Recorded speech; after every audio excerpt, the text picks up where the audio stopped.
Next हम आते हैं derivation of demand curve from price consumption curve. Price consumption curve से डिमांड कर्व बनाना। देखो, पीसीसी हमें बताता है कि डिफरेंट प्राइस लेवल पर कंज्यूमर कितनी क्वांटिटी ऑफ अ कमोडिटी खरीदेगा। ठीक है, ये बताता है पीसीसी। डिमांड कर्व भी तो हमें सेम चीज बताता है, तो डिमांड कर्व भी हमें सेम इंफॉर्मेशन देता है, but the technique of drawing the two curve are different. ठीक है, इसलिए वो डिफरेंट फॉर्म्स एज्यूम करके चलते हैं।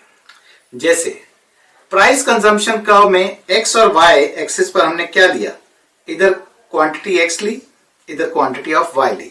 ठीक है, सो पीसीसी में एक्स एंड वाई एक्सिस पर हम दो कमोडिटीज एक्स एंड वाई की क्वांटिटी लेकर चलते हैं, जबकि अगर डिमांड कर्व लेते हैं तो इधर एक्स की क्वांटिटी होती है और इधर प्राइस ऑफ एक्स होता है। ठीक है, सो डिमांड कर्व के केस में एक्स एक्सिस पर क्वांटिटी ऑफ कमोडिटी एक्स और वाई एक्सिस पर वाई की कमोडिटी नहीं लेते, वाई एक्सिस पर प्राइस ऑफ कमोडिटी एक्स लेकर चलते हैं। ठीक है, सो डिमांड कर्व से affect of change in price on demand देखना ज्यादा आसान होता है। डिमांड कर्व से affect of change in price on demand देखना ज्यादा आसान लगता है। सो हम पीसीसी से जो प्राइस कंजम्पशन कर्व हमने बनाया है उससे ना हम डिमांड कर्व भी ड्रॉ कर सकते हैं, उससे हम डिमांड कर्व भी ड्रॉ कर सकते हैं। बस ध्यान रहे, डिमांड कर्व डिराइव करने के लिए हमें इनकम ऑफ कंज्यूमर को वाई एक्सिस पर लेना है, यानी एक्स एक्सिस पर क्वांटिटी ऑफ एक्स लेनी है और कॉरेस्पॉन्डिंग वाई एक्सिस पर हमने इनकम ऑफ कंज्यूमर को लेना है। ठीक है, चलिए मान लेते हैं कंज्यूमर की इनकम जो है ना वो है 250 रुपीज। कंज्यूमर की इनकम है 250 रुपीज। प्राइस ऑफ गुड है 25। प्राइस ऑफ गुड है 25। ठीक है, चलिए तो अगर मैं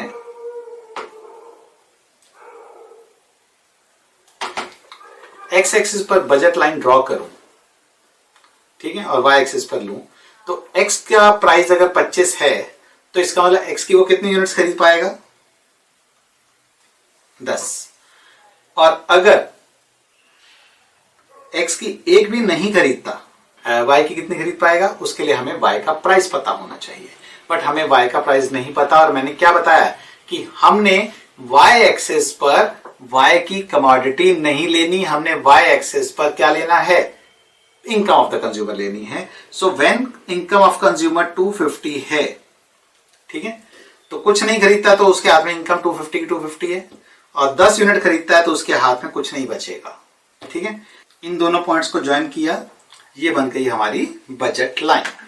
हमने कहा कि जब प्राइस ऑफ एक्स 25 है तो वो एक्स की 10 यूनिट खरीदेगा। बजट लाइन ए भी है, जिसको IC1 जो है, जिसको IC1 से पॉइंट ए पर, ये पॉइंट ए पे इसको टच कर रहा है। अब ए के कॉरेस्पॉन्डिंग उसकी क्वांटिटी जो है एक्स की, वो सपोज एल है। मैंने ये नहीं कहा कि 10 यूनिट अगर खरीद सकता है तो 10 ही खरीदेगा, मैंने ये नहीं कहा। वो अपनी सेटिस्फेक्शन को मैक्सिमाइज करना चाहता है, तो उसने अब इक्विलिब्रियम देखा कि कहां पर है, ए पॉइंट पर है। ठीक है, अब इसके कॉरेस्पॉन्डिंग अगर मैं ये देखूं, सेम इसको मैंने नीचे इसका एक ग्राफ डायग्राम बनाया, ठीक, जिसमें मैंने क्या किया कि जब x का प्राइस 25 है, जब x का प्राइस 25 है तो वो कितनी क्वांटिटी खरीद रहा है। मैंने क्या किया, इसी L के कॉरेस्पॉन्डिंग मैंने देखा L का मान, तो जब x प्राइस ऑफ x 25 है तो कितनी यूनिट्स खरीद रहा है, तो पहला पॉइंट हमारा A ये हो गया। ठीक है, चलिए, सो अगर हम नीचे के ग्राफ में 25 रुपए प्राइस के कॉरेस्पॉन्डिंग क्वांटिटी L को प्लॉट करें तो we get point A on demand curve. अब मान लो प्राइस ऑफ x गिर के 12.50 हो गया। ठीक है, तो बजट लाइन जो है वो शिफ्ट होके कहां हो जाएगी, अब वो कितनी खरीद पाएगा, x की 20 खरीद पाएगा। अब बजट लाइन जो है शिफ्ट होके हो गई से 20 पे शिफ्ट हो गई, बजट लाइन 20 पे शिफ्ट हो गई। बट इक्विलिब्रियम जो होगा उसका ये तो नहीं है कि हाँ जी 20 खरीद सकता है तो 20 ही खरीदेगा। सपोज उसका इक्विलिब्रियम जो है अब बी पे है, ठीक है, जिसके कॉरेस्पॉन्डिंग कमोडिटी की क्वांटिटी जो है से वो m खरीद रहा है। अब इस m के कॉरेस्पॉन्डिंग मैंने नीचे वाले डायग्राम में देखा कि अगर m क्वांटिटी है,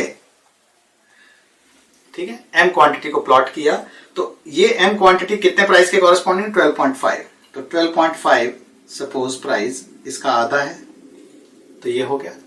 तो 12.5 के कॉरेस्पॉन्डिंग मैंने क्या किया, 12.5 के कॉरेस्पॉन्डिंग मैंने क्वांटिटी m ले ली, तो मेरा ये दूसरा पॉइंट हो गया b, ठीक है। अब मान लो जो प्राइस ऑफ x है वो और गिर के 5 हो जाता है, तो अब वो x की क्वांटिटी कितनी खरीद पाएगा, 250 डिवाइड बाय 5 यानी कि 50 खरीद पाएगा। तो बजट लाइन जो है और राइटवर्ड शिफ्ट हो गई, बजट लाइन और राइटवर्ड शिफ्ट होके सपोज यहां पे 50 पे मूव कर दी, ठीक है। नॉट अकॉर्डिंग टू स्केल, ऐसा नहीं कि बिल्कुल मैं स्केल के कॉरेस्पॉन्डिंग बना रहा हूं, जो बस समझाने की कोशिश कर रहा हूं उसको समझो। अब उसका इक्विलिब्रियम सपोज यहां पर है, पॉइंट सी पर होता है, ठीक है। तो ए बी सी तीनों पॉइंट्स को अगर मैं ज्वाइन कर देता हूं तो मुझे मिलेगा पीसीसी, ठीक है।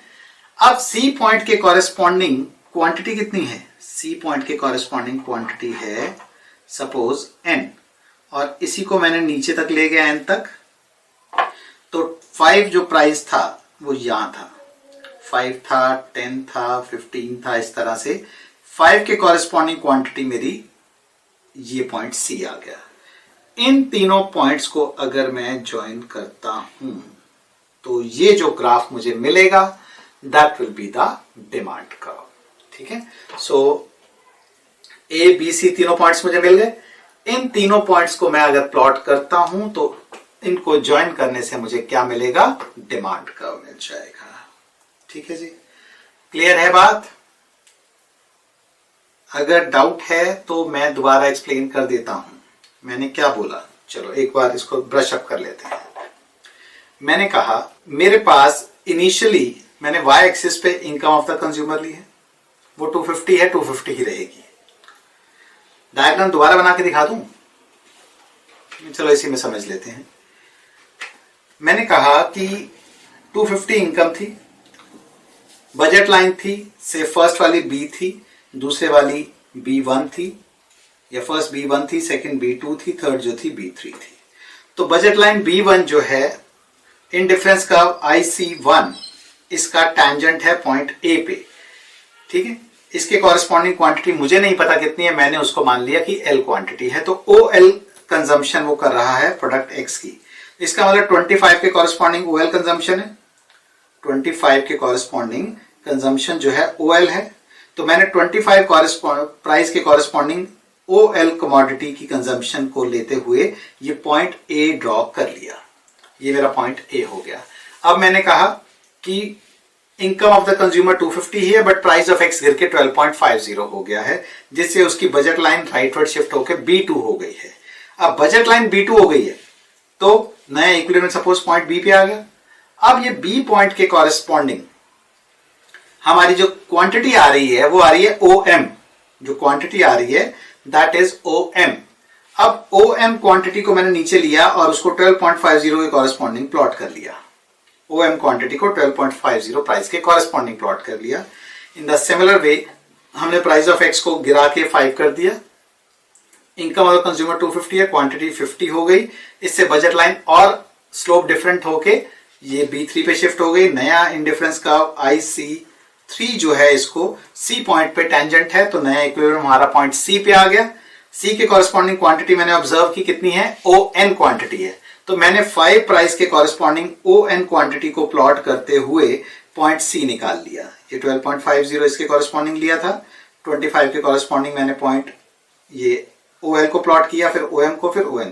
तो जो A B C 3 मुझे पॉइंट्स मिले हैं, ये तीनों पॉइंट्स जो हैं वो डिमांड कर्व के हैं। बिकॉज वो मुझे क्यों डिमांड कर्व के पॉइंट्स बता रहे हैं, बिकॉज हर प्राइस के कॉरेस्पॉन्डिंग क्वांटिटी जो है प्राइस गिरने के कॉरेस्पॉन्डिंग क्वांटिटी में जो चेंज है वो इसको शो कर रहे हैं, इसलिए इसको हम डिमांड कर्व कहते हैं।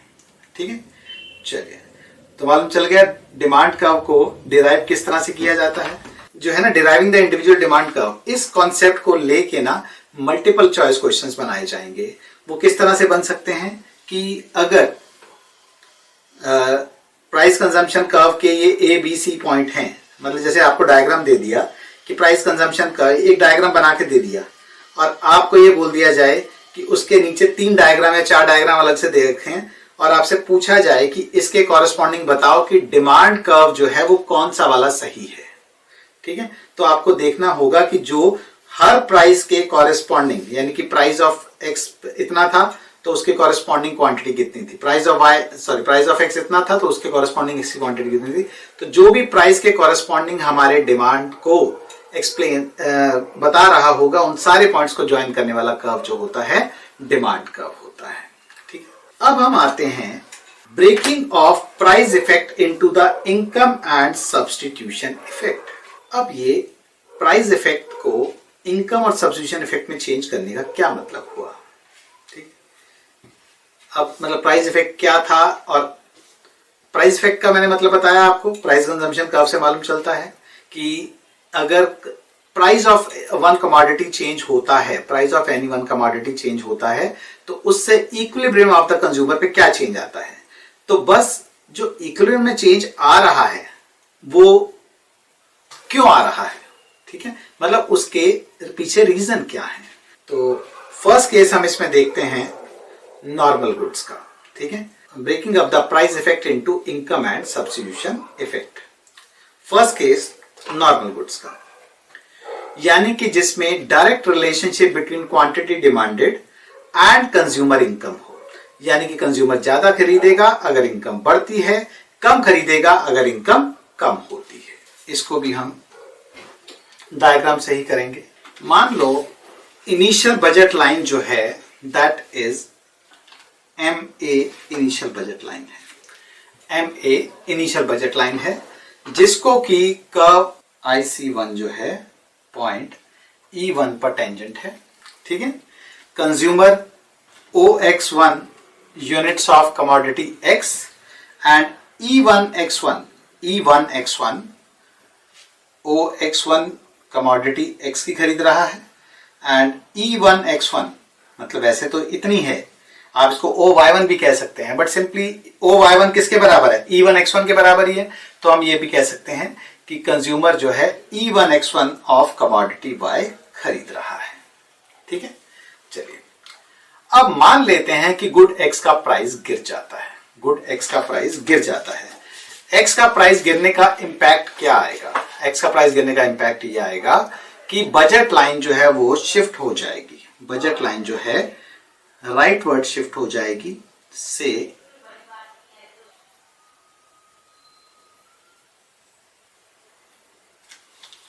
बजट लाइन राइटवर्ड शिफ्ट होके M1B हो गई। ठीक है, अब यहां पर जो IC2 है, जो IC2 है वो बजट लाइन MB के टेंजेंट है। ठीक है, IC2 जो है अब इसका सपोज E2 पॉइंट पर टेंजेंट है, तो इसका मतलब इसका नया इक्विलिब्रियम कहां आ गया, E2 पे आ गया। अगर मैं E1 से E2 को ज्वाइन करता हूं तो याद आया क्या बनेगा, अगर E1 से E2 को ज्वाइन करता हूं तो बन जाएगा प्राइस कंजम्पशन कर्व, कि प्राइस में चेंज आने से इक्विलिब्रियम पे क्या चेंज आ रहा है। ठीक है, बट मैं ये नहीं निकालना चाहता, मैं ये नहीं इनकम का प्राइस कंजम्पशन कर्व नहीं प्लॉट करना चाहता। मैं सिर्फ क्या चाहता हूं कि प्राइस में चेंज आने की वजह से जो मूवमेंट है इसकी E1 से E2 हुई है। ठीक है, सो जो कंज्यूमर है अब E2 लेवल पर OX2 units of commodity X खरीद रहा है and E2X2 units of commodity Y खरीद रहा है। क्लियर है बात? ठीक है, यानी कि E1 से E2 का मूवमेंट गुड X पर प्राइस इफेक्ट को शो कर रहा है, यानी कि E1 से E2 का जो पाथ है वो पीसीसी और प्राइस कंजम्पशन कर्व है। ठीक है, आपको याद होगा हमने पढ़ा था कि किसी भी चीज का प्राइस बढ़ने से ना दो इंपैक्ट आते हैं। किसी भी चीज का प्राइस बढ़ने से दो इंपैक्ट आते हैं। पहला, कंज्यूमर को लगता है कि वो गरीब हो गया है। ठीक है, क्योंकि उसकी रियल इनकम कम हो जाती है। जब किसी की परचेजिंग पावर कम होती है ना, तो सबसे पहला इंपैक्ट उसको ये लगता है यार अब तो गरीबी आ गई, मतलब चीज महंगी हुई, पहले वो खरीद पा रहा था अब नहीं खरीद पा रहा, तो उसको गरीबी का एहसास होता है, यानी कि उसकी रियल इनकम कम हो जाती है। और दूसरी कमोडिटीज उस कमोडिटी के मुकाबले में सस्ती लगनी शुरू हो जाती हैं। ठीक है, यानी दूसरी कमोडिटीज अगर क्योंकि सस्ती लगनी शुरू हो गई हैं, तो इसका मतलब ये वाली उनके रिलेटिवली महंगी लगनी शुरू हो जाएगी। ठीक है, अगर दूसरी सस्ती लग रही है तो ये वाली जो है रिलेटिवली महंगी लगनी शुरू हो जाएगी। अब जो X1 से जो X2 का चेंज आया है, प्राइस इफेक्ट, इसको हम क्या चाहते हैं कि गरीबी जो उसको फील हो रही थी उसके वजह से कितना चेंज आया, और उसने अपनी कमोडिटी की कंजम्पशन को दूसरे पे शिफ्ट किया है, उस पे क्या चेंज आया। यहां पर प्राइस गिरा है X का, बड़ा नहीं है, तो मतलब उल्टा इंपैक्ट आना चाहिए कि अब इसको ये चीज दूसरे के मुकाबले में सस्ती लगनी शुरू हो जानी चाहिए, यानी कि वो इसकी कंजम्पशन को बढ़ाएगा। ठीक है, अगर प्राइस बढ़ता है किसी कमोडिटी का तो उसकी कंजम्पशन गिराई जाती है, क्योंकि हमें दूसरी सस्ती लगनी शुरू होती है। अब दूसरी महंगी लगनी शुरू हो गई तो इसकी कंजम्पशन बढ़नी चाहिए। तो हम X1 से जो X2 का चेंज है, जिसको कि हम प्राइस इफेक्ट कह रहे हैं, हम इसके ना दो हिस्से करना चाहते हैं, इनकम इफेक्ट और सब्स्टिट्यूशन इफेक्ट। तो पहले हम क्या करते हैं, हम कहते हैं यार कि इसमें से ना इनकम इफेक्ट को एलिमिनेट ही कर देते हैं। हम इसमें से इनकम इफेक्ट को एलिमिनेट कर देते हैं, तो बाकी जो बच जाएगा वो क्या होगा, वो सब्स्टिट्यूशन का इफेक्ट होगा। क्योंकि देखो सब्स्टिट्यूशन की वजह से वो दूसरी चीजों के बदले में इसको कंज्यूम करना शुरू कर देता है। इनकम क्योंकि वो प्राइस गिरा है इसलिए उसको अब रईस हो गया भाई मैं तो, अब ये फीलिंग आनी शुरू हो गई है, तो अब उसकी वजह से उसने उसका कंजम्पशन बढ़ाया था। सो जब प्राइस ऑफ एक्स फॉल करता है, real income of consumer increase हो गई है, ऑल्दो मनी इनकम सेम रही है, मनी इनकम में कोई चेंज नहीं आया, पैसे उसके पास उतने ही हैं, बस अमीरी लग रही है, चीजें सस्ती हो गई है ना, तो लग रहा है कि हाँ जी अमीरी हो गई है। To eliminate the increase in real terms, जो उसको एहसास हो रहा है ना मैं अमीर हो गया क्योंकि उसकी परचेजिंग पावर बढ़ गई है, हमने कंज्यूमर की मनी इनकम को किसी तरीके से कम कर दिया। से टैक्सेशन की हेल्प से हमने उससे पैसे थोड़े से छीन लिए।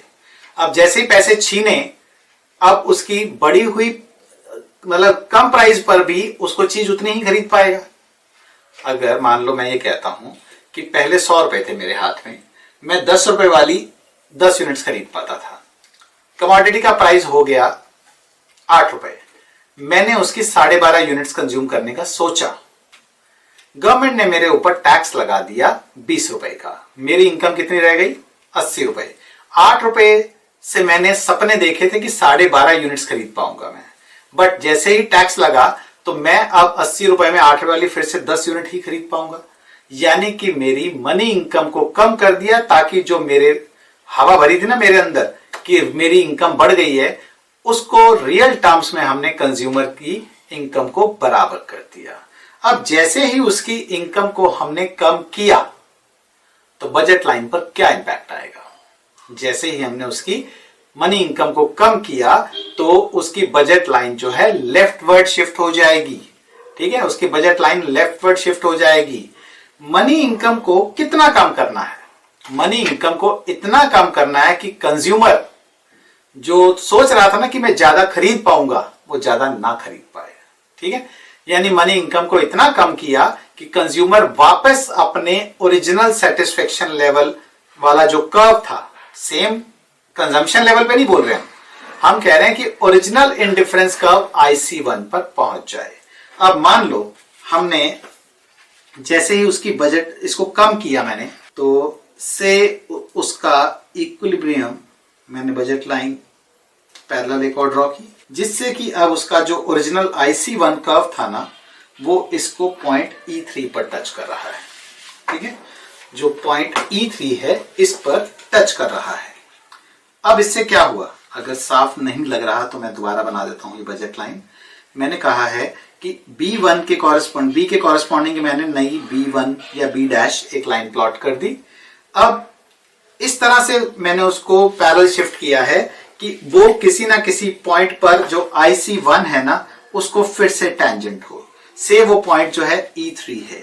अब ये E3 पॉइंट के कॉरेस्पॉन्डिंग हमने देखा कि वो OX3 E3 के corresponding OX3 of commodity X खरीद रहा है and E3X3 of commodity Y खरीद रहा है। ठीक है, यानी पहले वो प्राइस कम होने की वजह से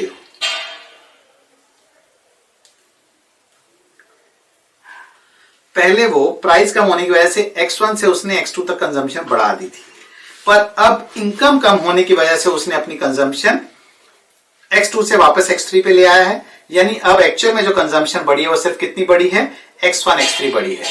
अब हमने उसकी इनकम तो बराबर कर दी, पहले की उसकी रियल इनकम तो हमने बराबर कर दी, तो अभी भी अगर कोई चेंज रह गया है तो इसका मतलब वो इसलिए आया है कि उसने दूसरी कमोडिटीज के बदले में इसको कंज्यूम करना शुरू कर दिया होगा।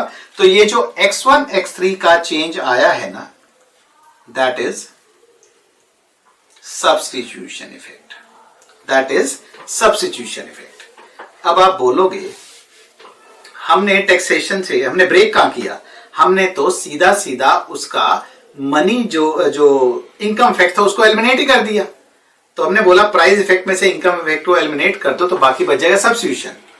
अब हम कहते हैं कि चलो मजाक किया था, मतलब अब हम बोलेंगे कैसा लगा मेरा मजाक कि हमने आपकी इनकम को कम कर दिया।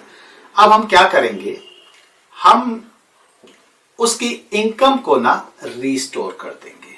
हम अब उसकी इनकम को रीस्टोर कर देंगे। To study the income effect हमने वो इनकम जो कम की थी उसको रीस्टोर कर देते हैं। अब कंज्यूमर वापस कहां चला जाएगा, कंज्यूमर वापस E2 पे शिफ्ट हो जाएगा।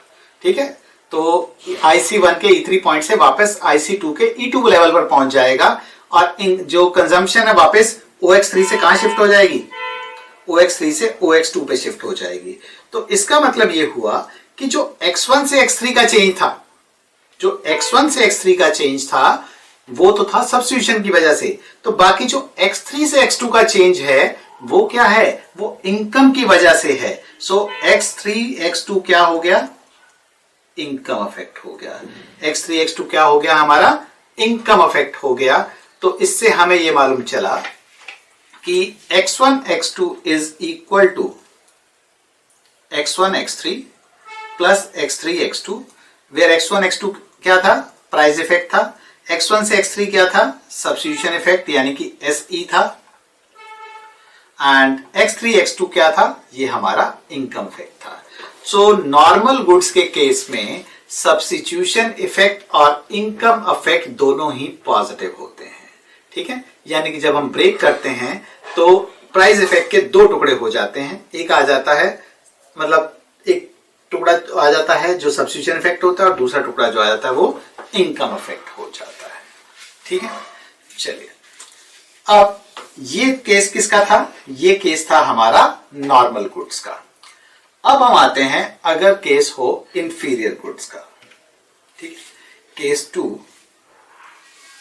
That is inferior goods. Inferior good होता क्या है, inferior good is one for which after a point the quantity demanded by a consumer decreases as the income of the consumer increases। जैसे मैंने अभी आपको एग्जांपल दिया था कि जैसे ही इनकम बढ़ती है सबसे पहले कंज्यूमर कहता है यार इसका कंजम्पशन तो करना करो बंद। ठीक है, क्योंकि कंज्यूमर इंफीरियर गुड्स से सुपीरियर गुड्स पर स्विच हो जाएगा। जैसे हम कहते हैं एक बहुत ही ना मोटा वाला चावल आता है और एक बासमती चावल आता है। नॉर्मली हम लोग घरों में बासमती चावल खाते हैं, बट बासमती चावल जो है 60-70 रुपए, मतलब स्टार्टिंग ही 60-70 रुपए से होती है एंड 400-500 तक चले जाते हैं। एंड एक होते हैं जो ज्यादातर जो लेबर क्लास के लोग हैं ना, मतलब जिनकी इनकम बहुत कम होती है वो लोग कंज्यूम करते हैं। मोटा चावल होता है वो, मतलब नॉर्मली हम लोग खाना चाहें तो मतलब दिक्कत होगी खाना, मतलब दिक्कत क्या होनी है उसमें, बट यह कि हमें अच्छा नहीं लगेगा उसको, बिकॉज हमारा टेस्ट उसके अकॉर्डिंग नहीं है। वो जो है 20 से 25 रुपए किलो आ जाता है। ठीक है, सो वो क्या है, इंफीरियर गुड में है। तो जैसे ही बंदे के पास पैसे थोड़े से आते हैं ना, सबसे पहले वो क्या करता है, वैसे वाले मोटे चावल से स्विच करता है, किस पे, बासमती चावल से। चाहे बासमती चावल का टुकड़ा ले लेना शुरू कर दे, 40 रुपए किलो में, बट वो सबसे पहले यही काम करता है कि स्विच करता है उसको इंफीरियर से सुपीरियर गुड्स में स्विच करता है। ठीक है, चलिए तो अगर हम देखें सेम वैसे ही डायग्राम बनाते हैं। मान लेते हैं ओरिजिनली बजट लाइन जो थी MA थी, ओरिजिनली बजट लाइन MA थी। कंज्यूमर का इक्विलिब्रियम पॉइंट E1 पे था, जिसपे कि उसका indifference curve IC1 E1 point पे टेंजेंट था। ठीक है, जिससे कि उसकी OX1 units of E1 point पे OX1 of X and E1 X1 of Y consume कर रहा था। ठीक है, चलिए अब क्या हुआ, मान लो X का प्राइस गिर जाता है। X का प्राइस गिरा, बजट लाइन जो है राइट वर्ड शिफ्ट होके MB पे शिफ्ट हो गई। ठीक है, अब MB पे शिफ्ट हुई है तो उसका इक्विलिब्रियम भी चेंज हो जाएगा, से उसका इक्विलिब्रियम जो है वो चेंज होके E2 पे चेंज हो गया। अब वो E2 के लेवल पे OX2 of X, OX2 of X and E2X2 of Y consume कर रहा है। ठीक है, चलिए अब ये जो OX1 से OX2 का सफर है, यानी OX1 से OX2 तक OX1 से जो OX2 तक का क्वांटिटी इंक्रीज है, that is the price effect, that is the price effect. अब जब प्राइस में फॉल आया तो कंज्यूमर की रियल इनकम बढ़ी। ठीक है, जब प्राइस में फॉल आया तो कंज्यूमर की रियल इनकम बढ़ी, चाहे मनी इनकम सेम रही।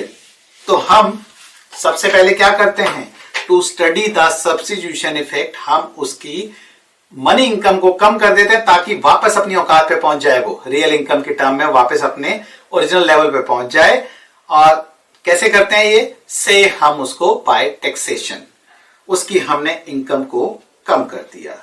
अब जैसे ही हमने उसकी इनकम को कम किया तो उससे क्या होगा, तो उसकी बजट लाइन जो है पैरेलल शिफ्ट हो जाएगी। किस तरह से कि कंज्यूमर का जो इक्विलिब्रियम है विद से वापस IC1 पर शिफ्ट हो जाएगा। ठीक है, अब सपोज हमने इनकम को इस तरह से कम किया कि उसकी बजट लाइन जो है अब पैरेलल शिफ्ट होके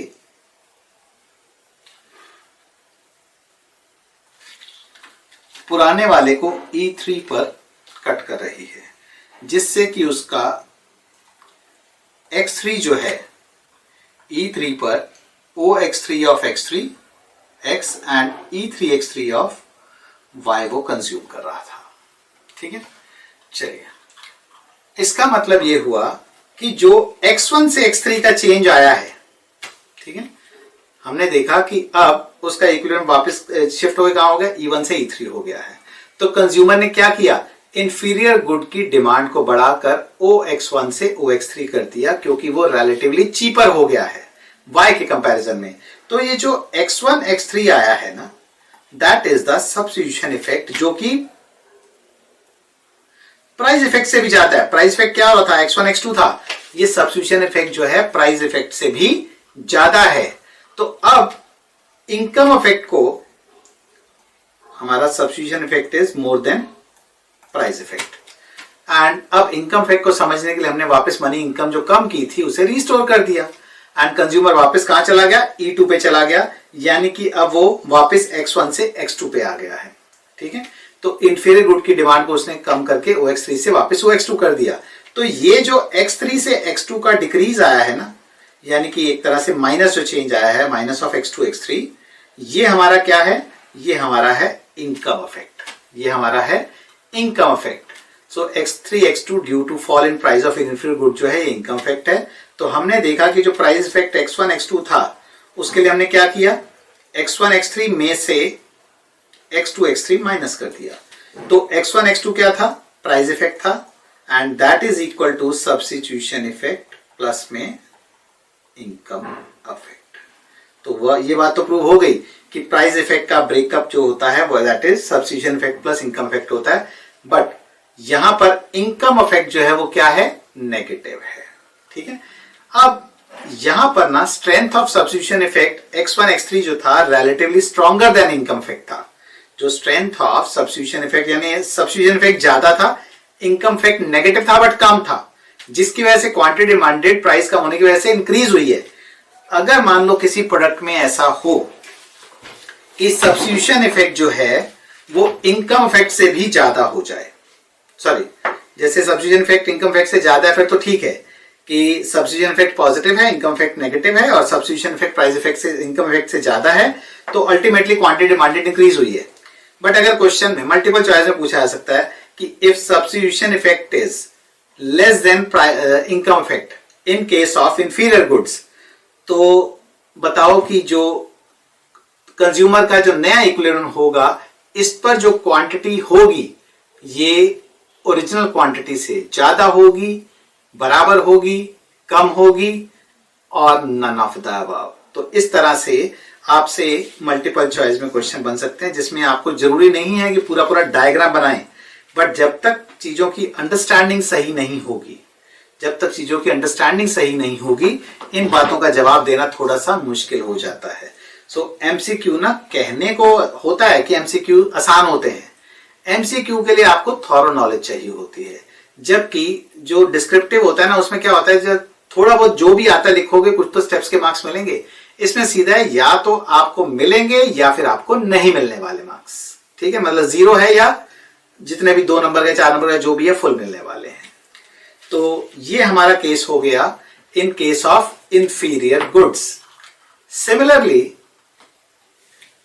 एक और केस आता है, case 3, that is Giffen goods. पहले तो ये जान लें कि गिफिन गुड कहते किसे हैं, गिफिन गुड होते क्या हैं। देखो, नॉर्मल गुड में इनकम में और क्वांटिटी डिमांडेड में पॉजिटिव रिलेशनशिप होती है, यानी कि अगर इनकम बढ़ेगी तो क्वांटिटी डिमांडेड बढ़ेगी। प्राइस उसमें इंफीरियर गुड्स में इनकम और क्वांटिटी डिमांडेड में नेगेटिव रिलेशनशिप होती है। बट गिफिन गुड्स में if there existed direct relationship between quantity demanded and price, normally हम जानते हैं there is inverse relationship between the price and the quantity demanded, but if there existed direct relationship between quantity demanded of a good, the good is called given good। यानी कि ये जो given good हैं, ये law of demand के contrary behave करता है, ठीक है, and this phenomena is called given paradox। ठीक है, तो ये क्या था गिफिन, मतलब किसके कहां से आया, गिफिन गुड नाम क्यों दिया गया। एक इकोनॉमिस्ट हुए यूके में, सर रॉबर्ट गिफिन। उन्होंने ना एक चीज ऑब्जर्व की कि जब ब्रेड का प्राइस इंक्रीज हो रहा था, तो नॉर्मली लॉ ऑफ डिमांड क्या कहता है कि अगर किसी कमोडिटी का प्राइस बढ़ रहा है तो उसकी जो क्वांटिटी डिमांडेड है कम होनी चाहिए। ठीक है, तो उन्होंने ये ऑब्जर्व किया कि जब प्राइस ऑफ डिमांड ब्रेड जो है इंक्रीज हो रहा था, तो बहुत सारे जो लोअर पेड वर्कर थे ना, जिनको बहुत कम सैलरी मिलती थी, बहुत कम वेजेस मिलती थी, उन्होंने ना ब्रेड ज्यादा खरीदना शुरू कर दिया। ऐसा क्यों भाई, एक तो प्राइस बढ़ रहा है, उससे तुम्हें कम खरीदनी चाहिए बट तुम ज्यादा खरीद रहे हो। क्योंकि जब ब्रेड का प्राइस इंक्रीज हुआ तो जो पुअर थे, अब वो बाकी चीजें तो खरीद नहीं पा रहे, अब मीट और वेजिटेबल तो खरीद नहीं पा रहे क्योंकि पैसे ही नहीं बचते। तो उनको फिर मजबूरी में पेट भरने के लिए क्या करना पड़ा, they had to buy more bread instead. ठीक है, वैसे ऐसे सिचुएशन ना बहुत रेयर होती है। तो गिफिन गुड बस एक थ्योरेटिकल पॉसिबिलिटी मानी जाती है, एक्चुअल में मतलब नहीं होता, बट है, पॉसिबिलिटी है। जब मैंने बोला ना पॉसिबिलिटी है, इसका मतलब हो सकता है। अब हमने एक पढ़ा था cardinal utility analysis, cardinal utility analysis हमने पढ़ा था। उसमें हमने गिफिन पैराडॉक्स को एक्सप्लेन नहीं कर पाए हम उससे, क्योंकि वो प्राइस इफेक्ट जो था सिर्फ ये नहीं बताता था कि प्राइस इफेक्ट में से इनकम की वजह से इफेक्ट कितना आ रहा है और सब्स्टिट्यूशन की इफेक्ट से कैसे आ रहा है। ठीक है, क्योंकि हम उसमें ये भी मानकर चलते थे कि margin utility of money constant है, यानी कि इनकम का कोई इनकम में चेंज होने से यूटिलिटी के ऊपर कोई डायरेक्ट चेंज नहीं आता है। ठीक है, चलिए, तो यहां पर हम जो है इसको एक्सप्लेन कर पाए, क्योंकि यहां पर हमने जो प्राइस इफेक्ट था उसको ब्रेक किया कि इनकम की वजह से क्या चेंज आ रहा है और सब्स्टिट्यूशन दूसरी चीजें महंगी या सस्ती होने की वजह से इसकी कंजम्पशन पे कितना चेंज आ रहा है। ठीक, चलिए बिल्कुल सेम केस एक और डायग्राम बना लेते हैं। मान लो ओरिजिनली बजट लाइन MA थी, ओरिजिनली बजट लाइन MA थी, ठीक, जहां पे कि इन डिफरेंस कर्व से पॉइंट E1 पर इक्विलिब्रियम था, E1 पर इक्विलिब्रियम था, जिसमें कि कंज्यूमर OX1 ऑफ X यानी E1 पॉइंट पे OX1 of X and E1 X1 of Y खरीद रहा था। ठीक है, अब गुड X का प्राइस गिर जाता है, जिसकी वजह से बजट लाइन जो है आउटवर्ड शिफ्ट होके MB हो गई। ठीक है, यानी कि अब नया कंज्यूमर का जो इक्विलिब्रियम आया वो IC2 पर E2 पर आया, यानी कि गुड X की क्वांटिटी कम होकर OX2 रह गई है। आप बोलोगे कि अगर IC2 कर्व को थोड़ा नीचे की तरफ बजट लाइन पर टेंजेंट प्लॉट करते तो क्वांटिटी बढ़ जाती। मैंने प्लॉट किया है ना, ये मैंने बोला है कि जो नया है इक्विलिब्रियम वो आपका E2 पे आया है IC2 का। ठीक, तो नया इक्विलिब्रियम IC2 पर E2 पर आया, यानी कि गुड X की क्वांटिटी कम होकर कितनी हो गई, OX2 रह गई, OX2 रह गई। ठीक है, आप बोलोगे आप अगर IC2 कर्व को थोड़ा नीचे की तरफ बजट लाइन पे यहां पर प्लॉट करते या यहां प्लॉट करते तो क्वांटिटी बढ़ जाती, बट मैंने क्या कहा था कि गिवन गुड जो है behave contrary to demand law, यानी प्राइस गिरने से इसकी क्वांटिटी कम होनी चाहिए, प्राइस गिरने से, प्राइस बढ़ने से इसकी क्वांटिटी बढ़नी चाहिए और प्राइस गिरने से इसकी क्वांटिटी कम होनी चाहिए।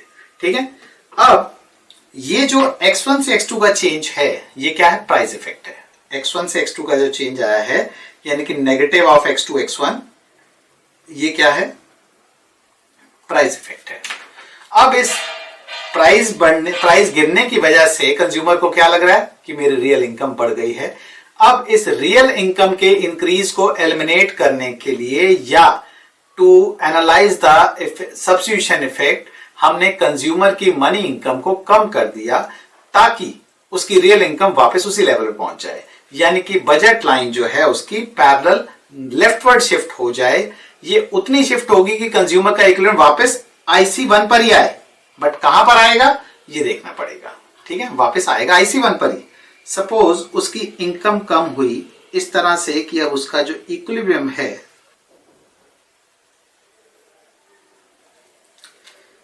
E3 लेवल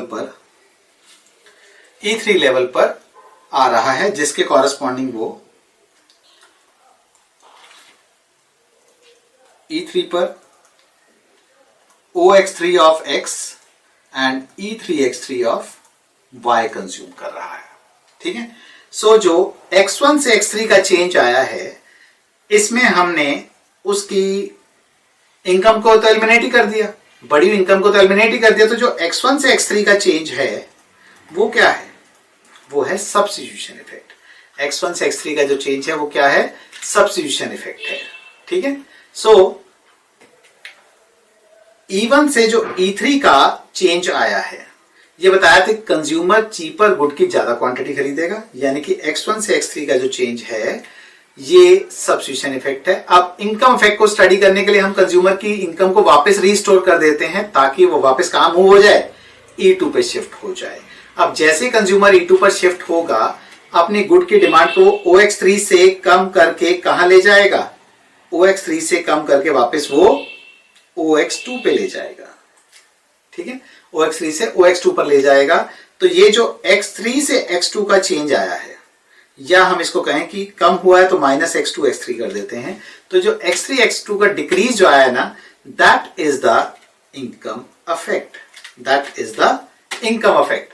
तो हमारा जो प्राइस इफेक्ट था वो था माइनस ऑफ x2 x1, क्योंकि x1 से x2 में कम हुआ था वो, तो प्राइस इफेक्ट था minus x2 x1 which is equal to x1 x3 क्या था, x1 x3 क्या था, सब्स्टिट्यूशन इफेक्ट था, तो minus x2 x1 is equal to x1 x3 का सब्स्टिट्यूशन इफेक्ट था एंड उसमें से x3 x2 या माइनस x2 x3 ये अगर कम कर दिया जाए तो हमारा x1 से x2 पे रिवर्स मूव हो जाएगा।